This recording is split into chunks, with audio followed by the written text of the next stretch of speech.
This is Markin Out. Pro Wrestling Talk by Pro Wrestling fans. We marking out, y'all. Follow on Twitter. Pro Wrestling Talk by Pro Wrestling fans. We marking out, y'all. Marking Out. Pro Wrestling Talk by Pro Wrestling fans. We marking out, y'all. Brennan likes fisting. Pro Wrestling Talk by Pro Wrestling fans. We marking out, y'all. We're marking out. Pro Wrestling Talk by Pro Wrestling fans. Welcome to Markin Out, Pro Wrestling Talk by Pro Wrestling fans. Make sure that you are checking us out on all of the platforms that you are listening to your podcast, such as on Spotify. Buy our t-shirt, prowrestlingtees.com/markinout. Give us a like on Facebook. Give us a follow over on Twitter at Markinout, over on TikTok at Markinout. Give us a subscription over on YouTube, and follow as well on Instagram at Markinout11. You can follow me, Dave the Rave, on all social media platforms at DavidPTDPT. Follow Chris at CMSweeney85 and Chris Sweendog. And you can follow Brandon at BTTG161. Brandon, how are you?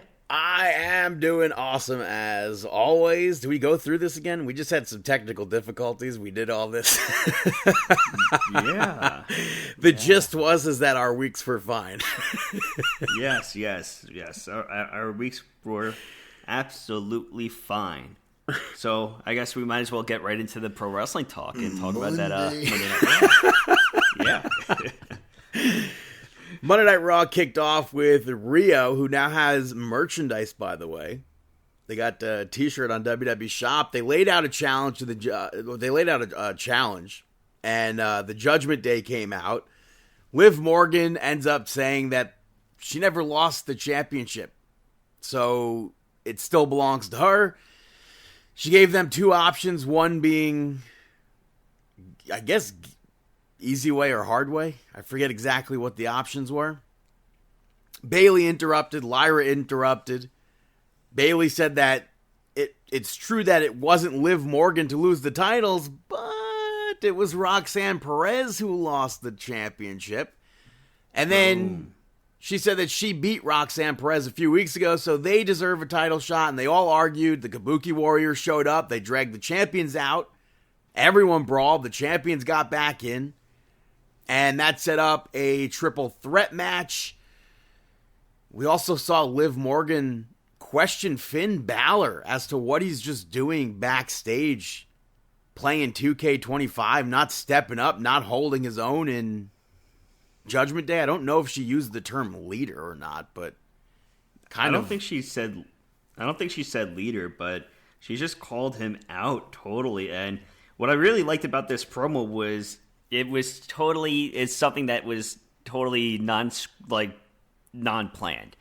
But the video game that he was playing, the pinfall happened, and the match was concluded right at the same time as Finn Balor said his final words in the segment. So when it zoomed in on his face, you could see in the background that the 3 count happened, and it was the end of the matchup. So I thought that it was lined up perfectly. So I marked for that. Maybe it was set up like that. Maybe someone off screen was playing it. It's possible. And then later on, we saw the Judgment Day pick up the victory over Bayley and Lyra Valkyria, as well as the Kabuki Warriors to become the number 1 contenders for the tag team championships. Maybe it was a little bit. Maybe it's foreshadowing. He did lose to Cody Rhodes in it. Foreshadowing to a draft? Him versus Cody. I don't know about that. Also, Cody is not even champion. Yeah, that's true. But this match was very chaotic. I enjoyed the chaos of it, though. They had some good reversals. I liked the moves that then turned into like double team or assisted moves. The one thing in this match that I didn't get, did you have anything in this match that you were like, why did that happen? Involving Nothing Asuka. Stands out. Involving Nothing Asuka, stands out. Bayley, Lyra. Double German suplex spot. Why didn't Bayley just let go of Lyra? I didn't get that. If she let go of Lyra, she wouldn't have hit the German suplex on her own partner. Oh, I got I didn't get that part. And then, of course, Liv Morgan hit the Oblivion on Kairi Sane to win the match. The title match is happening at Saturday night's main event in Montreal, Canada. For some reason, I thought it was going to be like next week in Ireland, so maybe we would have seen Lyra get the win, but not happening next week. After that, or earlier than that, I should say, we saw Javon Evans pick up the victory over Bravo Americano. I think it was a good, energetic match. Some bits of comedy sprinkled in there. But overall, I think you had to expect that it was going to be Javon Evans walking out in that match with the win. Yeah, I thought that this was a really good matchup, and first a good showcase for Javon Evans, especially in front of the Monday Night Raw crowd. And it wasn't a quick match or anything like that. It was a good competitive battle between Javon Evans and Bravo. Yeah. The Los Americanos, I should say, attacked Javon afterwards, and Javon ends up somehow outside on the barricade behind the commentary table, ends up jumping over Los Americanos, and escapes. I thought we were going to see somebody make the save there, but not the case either. Yeah, no save needed with that. I didn't know. I guess it was okay with him just evading the three of them, but yeah, it was good. After that, during a commercial break, you had Jey Uso come out just to literally yeet, and they ran it back, yeet, by himself. Jimmy, I don't know where Jimmy was for Monday Night Raw, but later on, they did air a segment with Jey Uso and Otis, as well as Akira Tozawa, where Otis got kind of serious with Jey, and he's like, I want a title match. So I think we're going to be seeing that match take place next week, if I'm not mistaken. I could be wrong. I like that too. I really like that. I like that side of Otis. I like seeing them being taken serious instead of a comedic group. And I feel like based off of what we've seen recently, it's not going to be like a quick, we're beating Otis and Tozawa, easy match for us. I think it'll be like an actual match. I agree. I don't think so either. We saw CM Punk come out, speak about the Royal Rumble and how the road to WrestleMania now goes through him. And that's when Finn Balor showed up. And he said he's not waiting for the Royal Rumble. He's not waiting for Elimination Chamber. And CM Punk questioned where Finn Balor's been. Where's his ambition at? And Punk mentioned Finn Balor's name 2 months ago in a promo about people who he wants to face. And what has Finn Balor been doing? Just sitting in the back playing video games. And CM Punk was like, if we're going to have a match, I don't want the numbers game of the Judgment Day. He just went through that with the Vision. And he also said, let's have the match on Monday Night Raw. Finn Balor was like, there's not going to be JD, there's not going to be Dom, but I'm not going to be alone because it's going to be taking place next week in Ireland. And so that match gets set up, and that caused quite controversy on the internet. I guess they used the flag for the UK instead of Northern Ireland. I don't know. I guess there's politics involved there. I tried to look it up, and I couldn't understand it. Because Northern Ireland is part of the UK, but apparently it's bad to use that. I have no idea. Absolutely none at all. I thought that this was a good segment back and forth with them, and I like seeing this fire within Finn Balor because it's true. We haven't seen this side of Finn Balor in a little bit of time, so I was looking forward to this. I think that this is going to be a good matchup. Does next week maybe see the return of the Demon or no? No. I'm going to say 100%. We had Raquel Rodriguez interviewed where she said that she attacked Stephanie Vaquer because she was cheated out of her title shot. And she said that she's not going to stop until it's one-on-one. Stephanie Vaquer, I would say, surprisingly showed up. with a bunch of referees and officials trying to separate them. While in her walking boot. Yeah, and Stephanie Vicaire said that, again, the boot is not going to stop her. And she told Raquel to come and get it. That's after Raquel had left. And then, after she said that, Raquel attacked her. Beat the absolute Raquel, heck out of her ankle. Came and got it. Did you see her ankle? Yeah. All bruised up. I don't know what's happening here with that prognosis. Yeah, that was a great spot. I thought that was very good, and it just shows that Raquel Rodriguez, she's going to be relentless, and she's going to be a competitor going against Stephanie Vicaire if Vicaire could actually get clearance to face her. And hopefully her ankle heals up. Yeah. Next up, you had Penta and Dragon Lee pick up the victory over the Vision, but it was by a disqualification.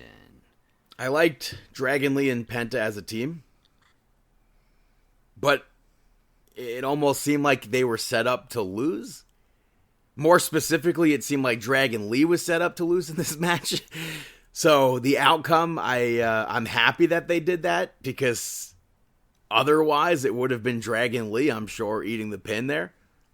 Mm-hmm. I think my favorite thing from this match was that the DDT counter from Dragon Lee to Bronson Reed, because it almost seemed like it came out of nowhere. So I thought that was well done.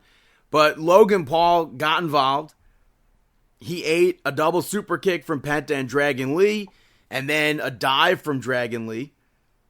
But Braun Breaker shows up.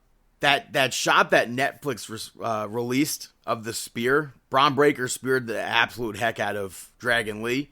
That was a really cool that spear camera shot. Yeah, and that spear was just totally out of nowhere. And I mean, you knew he was coming down the ramp because you heard the crowd start barking.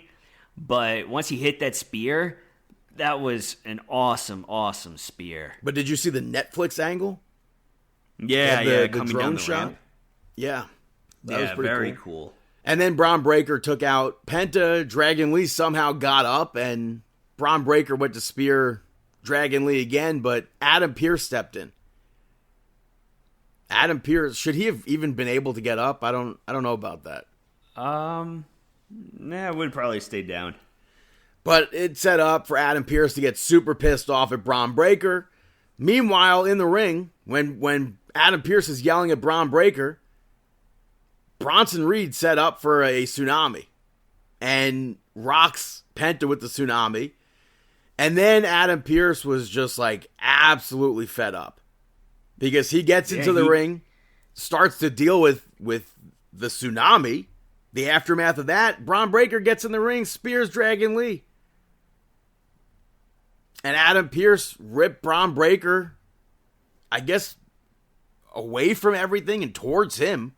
Yeah, he was furious. Adam Pearce just got right up to Braun Breaker, but Braun Breaker took him and physically just spun him right into the turnbuckle and just pinned him into the turnbuckle and started to verbally just lay into him. Nobody's ever put their hands on Adam Pearce in this sort of a manner like that before. And then Paul Heyman backed Braun Breaker off, and Adam Pearce suspended Braun Breaker.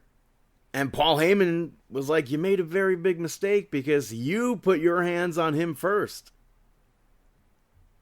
I feel like as an official, he didn't put his hands on him as what you would normally hear when somebody says that. Mm-hmm.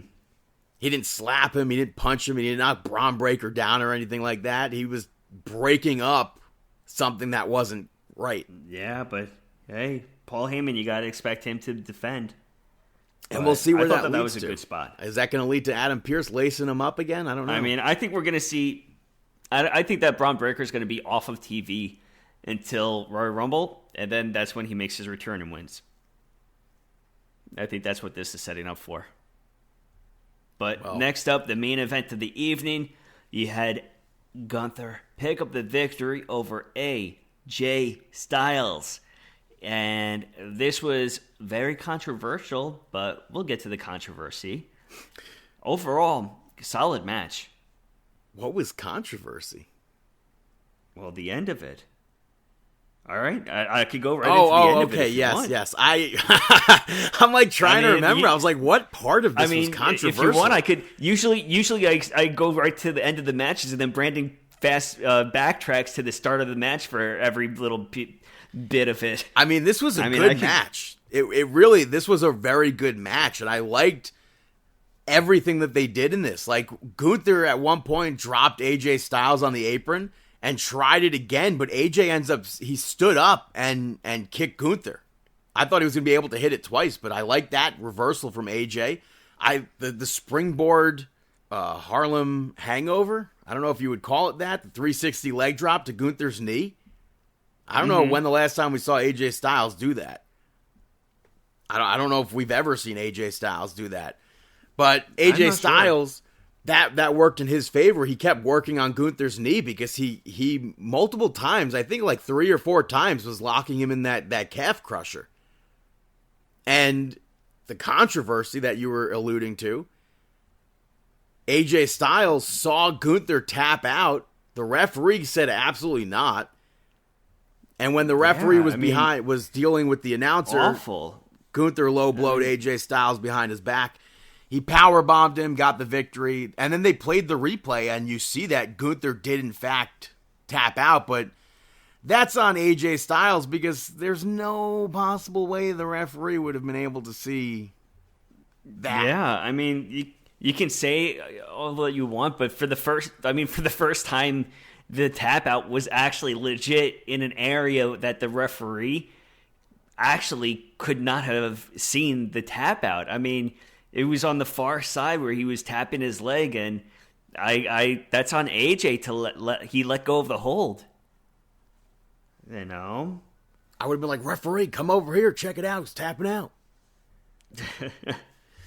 But yeah, that was a great main event. It was one of those Monday Night Raws that we had to watch earlier in the day. Well, I had to. I didn't have to. I did. You did. You did. You didn't watch it earlier in the day. You thought it was normal time. And it's a good finish because it leads to them facing again later on this year. Yeah. Especially with it being AJ Styles' retirement tour, so to speak. It still leaves the possibility of them having one more match. Yeah. So NXT kicked off NXT with Ava addressing the championship was relinquished from Obafemi. She had the whole roster around the ring to address them, and Ricky Saints showed up, and he spoke about running Javon Evans out of NXT, Trick Williams out of NXT, Obafemi out of NXT. And then Ava announced a 6-man ladder match for February 3rd. Qualifiers are going to start next week. It turned into a huge brawl, and Keanu Carver came out as the only one standing, so I assume he'll be in the actual ladder match. Yeah, he was a wrecking ball just coming out there and just tearing up house. I was so close to having my match, but I'm like so far at the same time. So close, yet so far.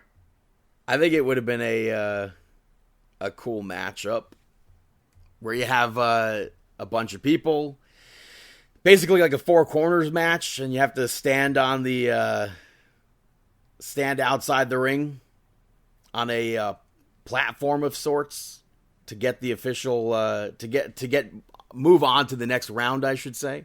But the last round would have been a ladder match between just 2 people, so at least we're getting that. A lot of people apparently thought we were going to get a 6-man ladder match regardless, so I was not one of those people. And then Ethan Page later on tried to get in the match, and Ava said that if he wants to, he could hand over the North American Championship, which he said no to. And then she announced that next week, Elio LaFleur, brand new to the roster, is going to have his debut match for the North American Championship. Recently, he was on a AAA show in a match with Jack Cartwheel and Chris Carter, where all 3 of them were very impressive. So I'm looking forward to that match. I don't know. I don't know. I can't say that I can't necessarily see them putting that championship on LaFleur.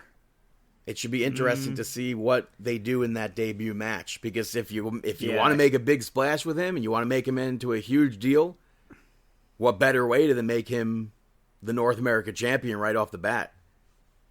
Yeah, I can't see him picking up the victory right off the bat, but it would be interesting to see. And then also later on, Ava announced Zaruka versus Ren QCC versus Fatal Influence. And the winner of that will go on to get a Knockouts tag team title match, I think, next week. So I think that's pretty cool. Mm-hmm. You had Lola Vice pick up the victory over Kalani Jordan. This was a pretty action-packed match, and I think it was a very well-done match. I agree. I think that this was a very well-done match. And I always say it, but I feel like they're so ready for the main roster already. I believe that as well. I think so too. I like there were spots in this match. Lola Vice scouted the split-legged moonsault with the submission hold, which obviously Kalani Jordan gets out of. She countered that back fist from Lola Vice with an angle slam, and eventually she tried to use the ropes for leverage, but the referee saw it. She got rocked with that back fist from Lola Vice. Lola Vice gets victory. Yeah. You had Jasper Troy pick up the victory over Tavion Heights to retain the Speed Championship. Troy controlled a lot of the beginning. Tavion had a small little comeback, but in the end, he ate a black hole slam to get that victory. And honestly, with the way that they were hyping up Tavion Heights recently, I don't know. I was very torn on this match because I didn't want to see Jasper Troy, who they're billing as a monster, lose that championship in the first defense or whatever. Mm-hmm. But at the same time, they've been hyping up Tavion Heights to where, like, hello, what's happening? You got to do something with him quick. And then what happens afterwards? I said that very weird. What happens afterwards? Lexis King attacked Tavion Heights. Yeah, I don't know how I feel. I definitely understand what you're saying about Tavion Heights. They built him up so much, and then just to lose to Jasper Troy right now. But Jasper Troy is somebody else that they've been building up, especially now that he's the Speed Champion. And I don't know, it's a tough position to put Tavion Heights in, especially because it has to be that quick pinfall, or quick matchup. And that's why I would have had Lexis King be the one to get into that match to make him look like a monster. But now we see Lexis King is pissed off that he wasn't in the match, and instead of going after the champion, he's going after the person who beat him. Yeah, I agree. I think that it could have been Lexis King in that spot instead of Tavion Heights. Didn't have to be. After that, we had Blake Monroe. She came out. She said that she's the complete package, the complete woman in NXT. Nobody compares to her. And when she said something, I forget what exactly she said, something about the spotlight only existing because of her. I thought we were going to see a spotlight with somebody coming out. I thought that would have been perfect, but she kept going. And then Jada Parker finally interrupted. The Performance Center went absolutely bonkers. And Blake Monroe ends up swinging on Jada Parker. Parker blocked it and got the better of Blake Monroe. Yeah. I don't know if she's been out injured or what, but that was quite the reaction from the Performance Center. Yeah, I don't know if there has been an injury there. Next up, you had Stack's pick of the victory over Shiloh Hill to retain the championship. And I thought that this was good, but I don't know. Once again, I feel like I would have been surprised if Shiloh Hill became a TNA champion. But they did do a good job at making it look like he could have taken that international championship from Stax. Mm-hmm. But Ariana Grace got involved a few times. One of those times it almost led to Shiloh Hill actually winning. But the final time, she was able to push Stax over for leverage to get to reverse the pin, I guess. I'm kind of torn on whether or not the referee should have been able to see that. Like the replay had me think that they did a good job. But when they first did it, I was like, how's the ref not seeing this? Yeah, with the Like, placement. The referee, I mean, the replay spot, I think maybe we should have had that camera angle from the start. Mm-hmm. We had Izzy Dame come out. She put herself over and said that she outsmarted everyone. She brought up how the fans were so happy to see her lose to Tatum Paxley. And she's like, what did you think I was going to do? Go to the back and feel sorry for myself? And then she addressed the locker room. Tatum Paxley ran down and attacked her. Accidentally attacked a referee, and she got kicked out of NXT. The Performance Center, I should say, not NXT in general. But yeah, the Performance Center. Main event of the evening, Joe Hendry picked up the victory over Dion Lennox in a new DQ matchup. This was a good matchup, back and forth, but yeah, OTM pick up the victory. OTM did come out for Joe Hendry as backup. The beginning of this was kind of confusing because, like, it's a no DQ match.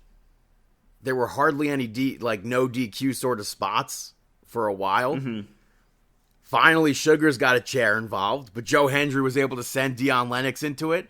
OTM gave him brass knuckles, which he was able to use. I know you hated that spot.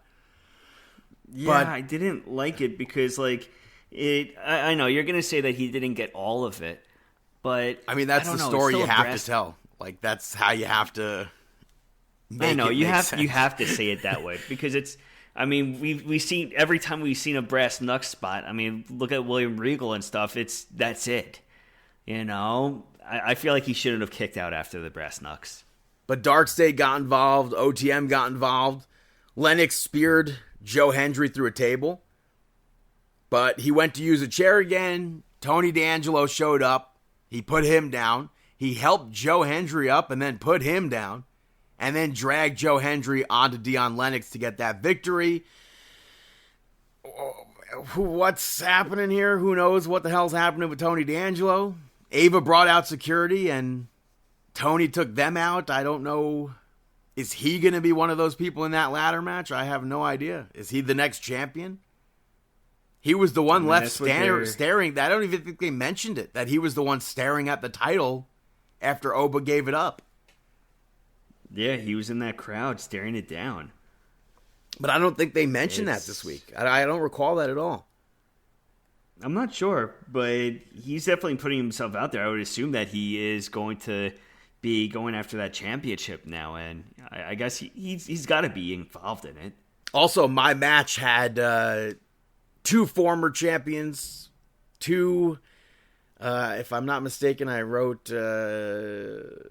were fan votes involved? I don't remember. I wanted TNA and I wanted AAA involved as well. Mm-hmm. I think, I don't know, qualifiers, it seems uninspired. Mm-hmm. But we'll see who is the next champion. I would, based on what's happening, I'd have to say probably Tony D'Angelo, but who knows? So, yeah, I agree with you. I think based on everything, Tony D'Angelo is going to be the one. That is NXT. Moving over to SmackDown. It kicked off with Drew McIntyre. He came out with a live pipe band performing Scotland the Brave, so I thought that was awesome. The entrance itself was over 10 minutes, which I honestly would complain about maybe almost anybody else in that situation. But I think it was fine because Drew McIntyre literally just won the championship, so I'll take it as a championship celebration. But McIntyre gets on the mic. He said that he prayed for it and it happened. The fans were going nuts this whole time until he said screw you to them. And then he addressed Cody Rhodes. He said that Cody, in the contract, does not have a rematch. And then Randy Orton showed up and he said that he'll beat Drew McIntyre for the title again. Jacob Fatu came out and went after McIntyre. And then The Miz showed up and hit a skull-crushing finale on Randy Orton, leading right into their match, where Randy Orton picked up the victory over The Miz to advance to Saturday night's main event. I think the match was fine. I was just, fully expecting Randy Orton to beat The Miz there, even more so after how this match started. Miz did hit another skull-crushing finale in the match, but Randy Orton kicked out of that. And when Miz tried for another one, Randy Orton reversed it, hit an attempted an RKO, which Miz got out of, but then eventually ate the RKO. And that led to Orton advancing. Backstage, you had Alexa Bliss and Charlotte Flair, where Alexa Bliss was annoyed about what happened last week with, everything. She got beaten down and everything. And she questioned if Charlotte was actually sick. So Nia Jax from last week did get into Alexa Bliss's head there. But Flair also brought up how Alexa's been having a singles title match there. And Alexa Bliss left, and it kind of seemed like, that seemed out of place for Charlotte to say to Alexa Bliss. But Nia Jax and Lash Legend walked up on her to try to plant seeds in her head, but it didn't seem to work. So I thought that was good. And that leads into the match where we saw Charlexa. I don't know if they're going to officially be called that or what. Joe Test said it. Picking up the victory over Julia and Kiana James. I think it's not ideal at all to have the U.S. champion in tag team competition. I will say, though, that it's, I think, probably beneficial for Kiana James, but Julia shouldn't be in tag matches. And I think WWE needs more tag teams on all the shows. I thought, as far as this match goes, I thought it was interesting. Twice in this match, Charlotte Flair distracted the referee to prevent pins. That's not something you normally see from a babyface. I liked the blind tag spots in this match. One of them led to Alexa Bliss hitting Sister Abigail DDT on Kiana James to get that victory. Nia Jax and Lash Legend attacked everyone afterwards. At least in my memory, it was everyone. I could have sworn Julia was part of that. Maybe they just pushed her to the side. But Julia was not happy about that. And Kiana James held Julia back. After that, Cody Rhodes came out. More booze mixed in this time. And he said that he normally says, "What do you want to talk about?" because he's the champion of the people. And he got too predictable. And he brought up Shawn Michaels, Stone Cold Steve Austin, Hulk Hogan, all in regard to winning the Royal Rumble, back-to-back Royal Rumbles. And mentioned how only one of them did it a third time. And he officially declared himself for the Royal Rumble. And then he moved on to Jacob Fatu. He said there's a major receipt coming, which I'll put a pin in. You had Trick Williams pick up the victory over Matt Cardona to advance. Cardona was interviewed beforehand, and he brought up his history with Drew McIntyre. As far as this match, though, I really wish both of them could have moved on. Because to me, it's like sort of lose-lose, where I feel like both of them needed a win. But this was a very well-worked match, and also even. I really like Cardona rolling through that reversal of the Tiger Bomb to pin Trick Williams. Obviously, Trick kicked out. He hit the Trick kick. Matt Cardona kicked out. Matt countered the bookend. Eventually, though, he hit the Trick shot and got the victory. Afterwards, Kit Wilson came out to a huge pop, and he ends up attacking Matt Cardona. His theme song is incredibly over. Like, people were singing it and everything. And then Kit Wilson cut a promo.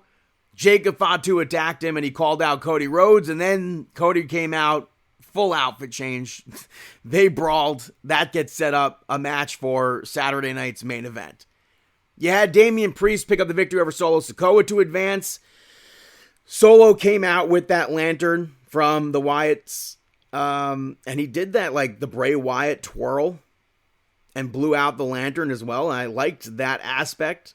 You had Bo Dallas or Uncle Howdy speak earlier, and the Solo Sikoa also spoke earlier to continue that.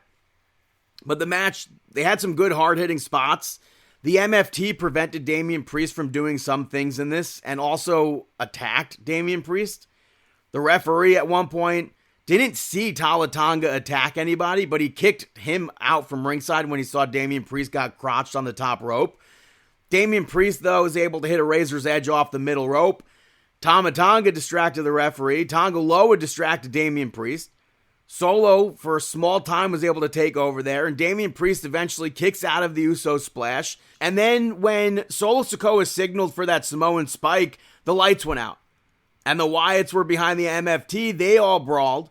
Solo attacked Uncle Howdy before he can get the lantern. And then Damian Priest hit South of Heaven to get that victory. I wasn't expecting this match to be as good as it was.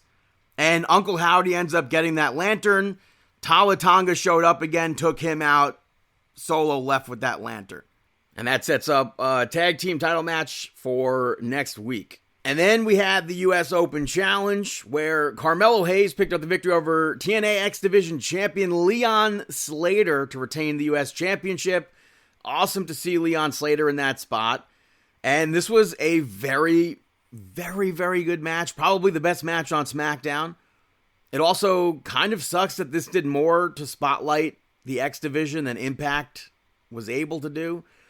But like I said, I thought this match was very well done. I enjoyed this match. Leon Slater went for that Swanton 450, but Carmelo Hayes moved out of the way. He hit the first 48. Leon Slater kicked out of that. And eventually Carmelo Hayes hit that twisting cutter from the top rope that he used against Ilya Dragunov to win that championship. But Leon Slater, man, beyond ready for any sort of big show. You had Jordynne Grace pick up the victory over Chelsea Green. Chelsea opened the match by hitting a bunch of slaps on Jordynne Grace. Jordynne Grace ate every single one of those slaps. I think that was my favorite part of the match. But Alba Fire got involved. It really didn't do much. But the ending I felt was kind of abrupt. Jordynne Grace hit that rolling Death Valley driver, and then she used a jackknife pin, and that was the end of the match. I was not expecting that to be it. But she addressed Jade Cargill afterwards. Jade was sitting ringside, and she challenged Jade to get into the ring. Jade got up on the apron. Chelsea Green then went to attack Jordynne Grace. Jordynne Grace sensed it. She moved out of the way. Chelsea Green knocked Jade Cargill off the apron. That left the championship in the ring. Jordynne Grace held it up, and then she threw it out at Jade Cargill. So obviously that match is coming soon. And in the main event, we saw Sami Zayn pick up the victory over Ilya Dragunov to advance to that match at Saturday night's main event. Ilya Dragunov was very intense in this. Sami Zayn ended up busting Ilya Dragunov open as well, so he was also being quite intense. But Sami ends up countering an H-bomb. Ilya Dragunov still held the ring. Hit a few clotheslines, running clotheslines in the corner. Ends up making Sami Zayn chase after him. Goaded him, perhaps you'd say. And ducked the haluva kick. They go outside the ring. Ilya ends up hitting a torpedo Moscow on the apron. I thought that was cool. Eventually, though, Sami Zayn did hit that haluva kick to win the match. Given that this was the main event of SmackDown, I think it's hard to not see Sami Zayn beating Randy Orton, Trick Williams, and Damian Priest at Saturday night's main event, especially since it's in Montreal. Damian Priest and Trick Williams have a match on SmackDown before the Fatal 4-Way, so I think that sucks. That says to me that neither of them are going to be winning. But to end SmackDown, Trick Williams attacked Sami Zayn. So at least they're making it look like Trick Williams could be the one who wins that match. But given the fact that they have a random... I hate the fact that they're doing that. Because then to me it's like, why should I care about the Fatal 4-Way? So that's why I don't think Trick Williams or Damian Priest will win next week.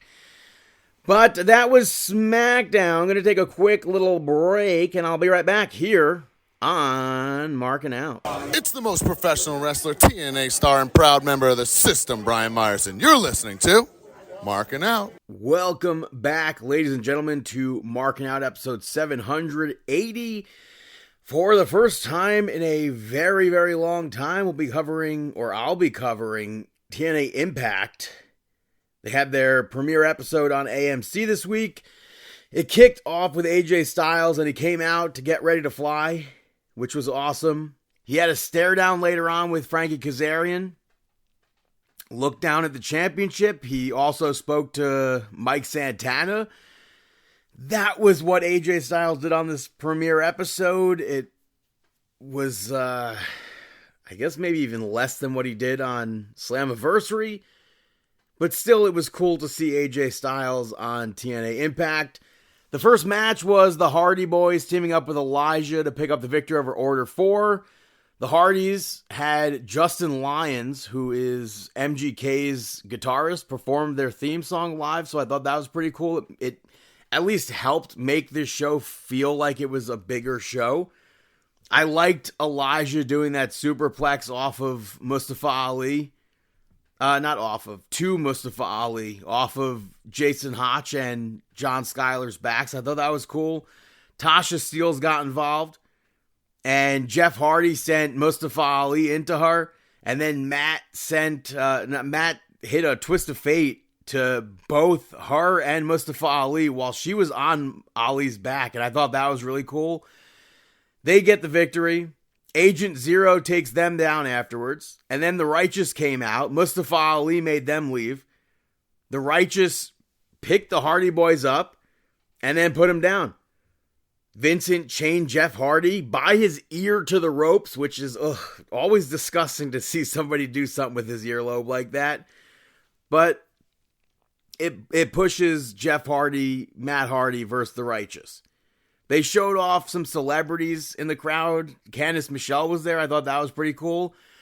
I didn't know who the celebrities were, and the shot that they showed was not the greatest shot. They also showed other wrestlers from TNA. I don't know why they chose that angle. They showed content creators as well. But the gist of this segment, you had Ryan Nemeth interrupt. He ends up getting crotched on the barricade and gets attacked by one of the celebrities. You had Santino come out, and he spoke about what Ariana Grace did to him recently, and he mentioned how he'll be now getting help from somebody, thanks to management, and he introduced Daria Ray, I should say, and formerly known as Sonya Deville, and it seems like she's a babyface, and then she turns like full-blown heel. And she yelled that TNA doesn't need Santino, and that she can do this better than him. And she introduced her first signing to TNA, that being Elena Black, formerly known as Cora Jade. So I'm glad that we got to see Daria, and we got to see Elena Black. After that, the Elegance brand picked up the victory over the Inspiration, become the new Knockouts Tag Team Champions. This segment beforehand, you had Perez Hilton part of it, which, by the way, when they introduced Perez Hilton's going to be there, I was like, this is garbage. There's no reason why Perez Hilton should have been there. I don't think he's bringing new eyes to a product, but at least it was a segment like this where you could like actually boo him and hate him. And hate the reason why you're watching him on TV. But they introduced Mr. Elegance. I did not get picked. And then the match, it wasn't the best of matches. It was like kind of all over the place.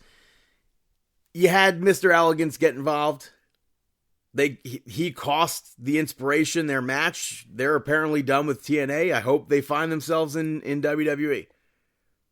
And then the Elegance brand later on made fun of Indy Hartwell.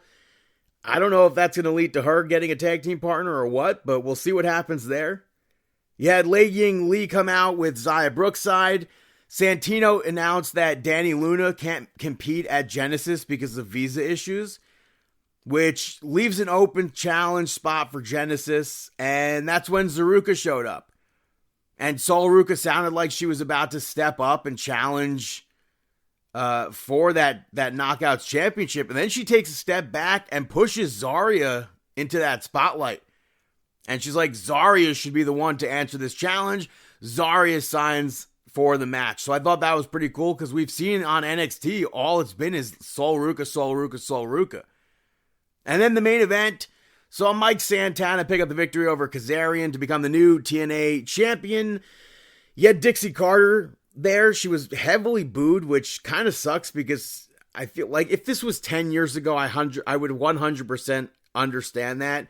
I think enough time has passed to where I thought she would have gotten a cheer at least, but that didn't happen. Bully Ray did commentary, and I feel like he didn't really add much to the match. And the match, it was very, all the matches seemed like they were rushed. And it was very segment heavy. So hopefully they nail down a better format going further. But the match, I thought it was, like I said, it was a bit rushed, but I thought it was fine. I enjoyed from what we got most of the match. Kazarian tried to use the championship. The referee ends up taking it away. The ref ends up getting taken down. There's probably a sloppy ref bump spot there. Santana hit spin the block, and the referee, of course, was down. He couldn't count. Kazarian ends up using the title. And he hit fade to black on the apron. Santana kicked out of that. He hit spin the block again. The referee counts 3, but Kazarian kicked out. A lot of people are clowning that spot. I thought that spot was fine. And then Kazarian tried it. Santana eventually got out of it. Hits it again. Gets the victory. That's the end of that. And then Nick Nemeth off air came out. Brawled with Mike Santana. Santino, I guess, tried to break it up. Daria ends up making him the special guest referee for Genesis. So you have TNA Genesis this weekend. I guess a lot of people couldn't make this episode due to the visa issues and stuff. So that's very unfortunate. But you have Cedric Alexander versus Moose versus Joe Hendry. Joe Hendry coming over from NXT to TNA Genesis. I think he was advertised for this. We didn't know what he was doing until that episode of TNA Impact. You have AJ Francis versus Rich Swann. Elijah versus Mustafa Ali. The Hardy Boys defending those championships against the Righteous. Lei Ying Lee defending the title against Zarya. You have JDC in his final match. This is his retirement match. He had a segment on Impact where people were wutting Eddie Edwards. I thought that was goofy. But JDC is going to have his final match against Eddie Edwards. And then he said he'll be on Impact next week to introduce his replacement for the group. I don't know who that could be. I don't think it'll be Tyler Breeze. That really wouldn't make sense. I saw some people thinking it could be Matt Taven, and I think that'd be dope. And then, of course, a Texas death match for the TNA Championship. Mike Santana versus Frankie Kazarian. So overall, TNA, it was not the best episode for their debut. And hopefully it's only up from here. But that is TNA Impact. Hey, Brandon, got any shout-outs? For you guys, I'm listening to Brandon shout-outs. Oh, well, gee, Eric, I don't think that's a great thing to do. Hey, respect my authority. The Pit is back for Season 2 on HBO Max. It starts 10 months after Season 1, but it brings us to the 4th of July. And, not like it's a huge deal, but I typically like to watch something like that around July. But it's January? Why? I don't know. It's just like, it's like if they were to come back and it's Christmas. Christmas already happened. I don't want to watch stuff now with Christmas. I want to watch stuff not Christmas. Mm-hmm. But if you didn't watch, if you didn't watch Season 1, it's about a trauma medical center in Pittsburgh. There's a new attending physician who's going to be taking over for Noah Wiley's character while he goes on a sabbatical. So they're going to deal with that and everything. But the whole season should be out before May. Season 1 blew up and won a bunch of awards. So I feel like when I gave it a shout out the first time, you might not have seen it. When I'm giving it a shout out for the Season 2, how could you have not seen it at this point? I just know the show. I've never seen an episode. Well, I mean, you don't watch TV as much, so. But if you do watch TV, I feel like how do you have not? You had to have seen at least one episode. What is it? A drama? It's just it's a medical drama, but there's comedy in it and everything. So is it like Grey's Anatomy? I've never watched Grey's Anatomy. I've never watched ER. I would assume that it's probably Grey's It's not like Anatomy. Scrubs, I'll tell you that. If it's not like Scrubs, then I don't know if I'm interested. It's like a drama show with some comedy mixed in.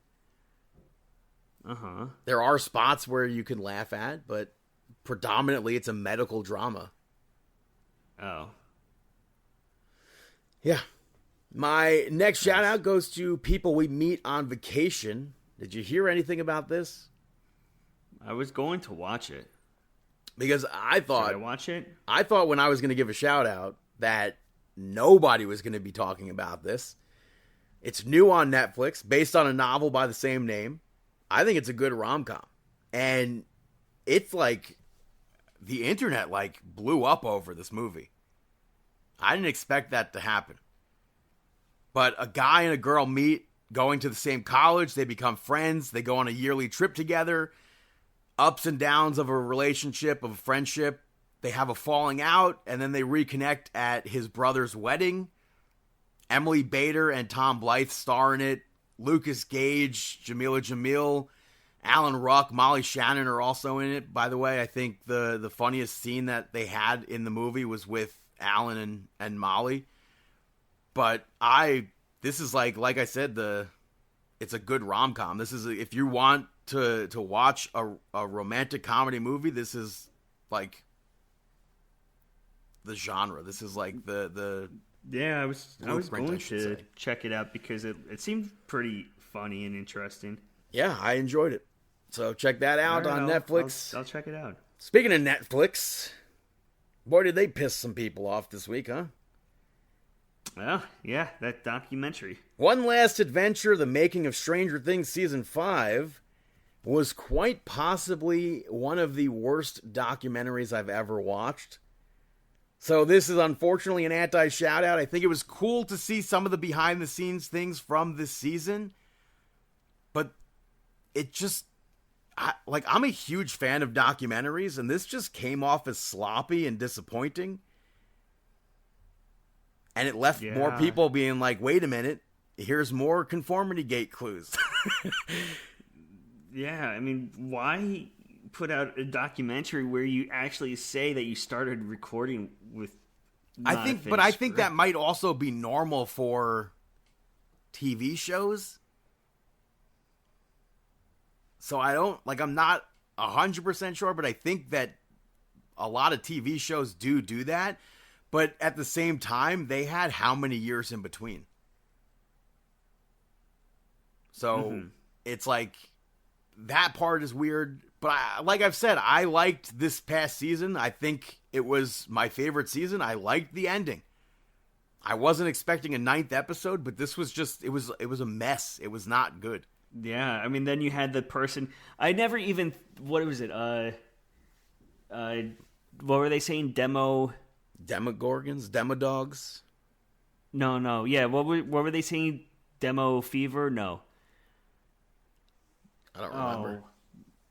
They came out with a phrase where they were saying that they didn't want people demo fatigue. Oh yeah, or something like that. Something. Yeah. Well, Brandon, did you get any fatigue from seeing too many demo, whatever dogs or whatever demogorgons? Did you get any fatigue from seeing too many of them this season? No, but I will. Something that we never brought up. I guess spoiler alert.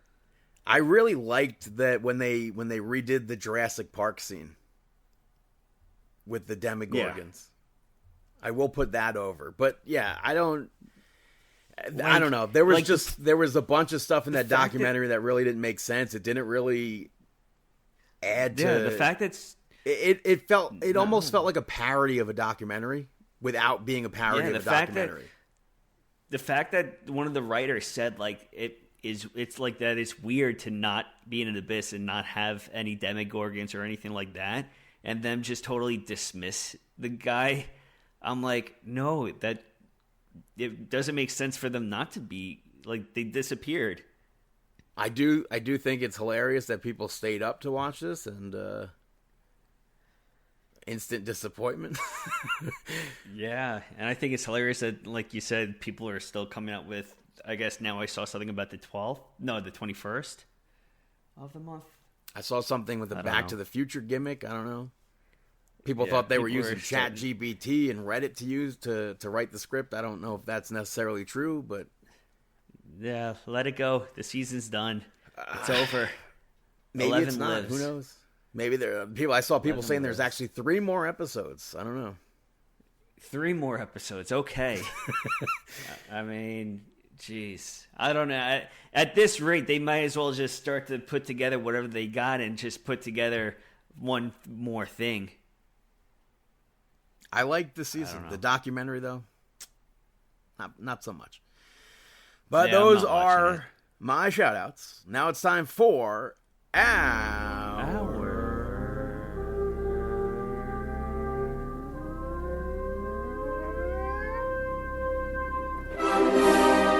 Mark Out Moment of the Week. That is right, our Mark Out Moment of the Week. I feel like this is a rare week on my Yeah. end. Do you have any Mark Out moments? Yeah, I'm gonna say on SmackDown, Powerhouse Hobbs answering the U.S. Open Challenge this week. I almost spit water out there. Spoiler.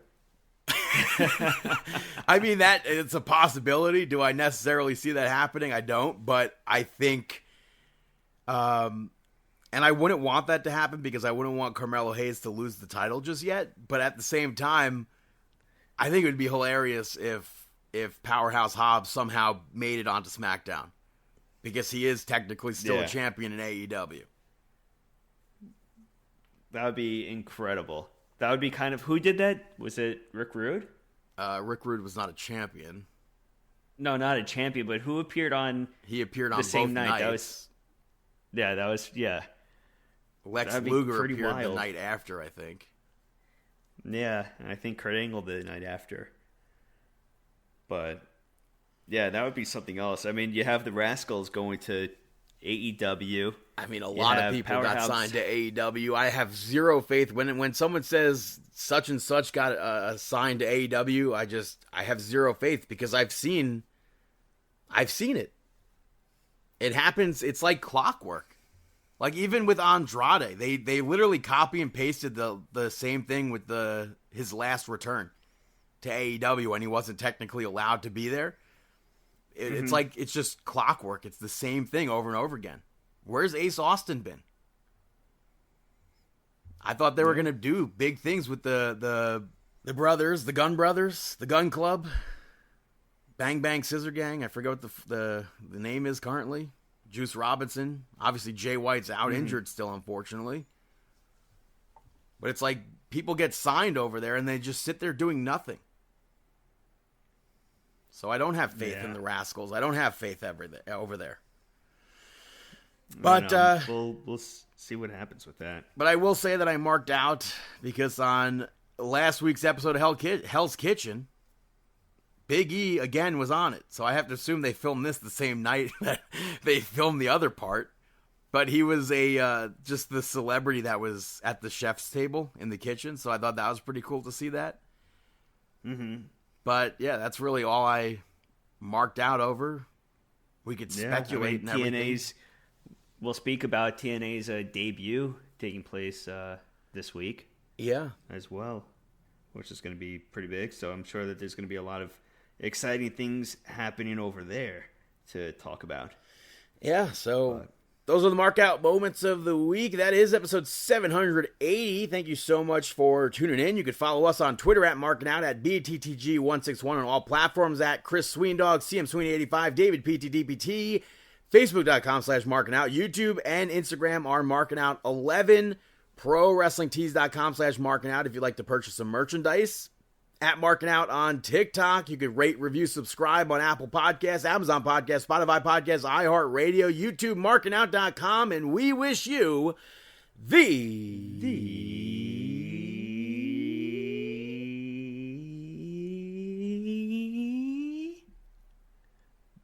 the best of luck in your future endeavors.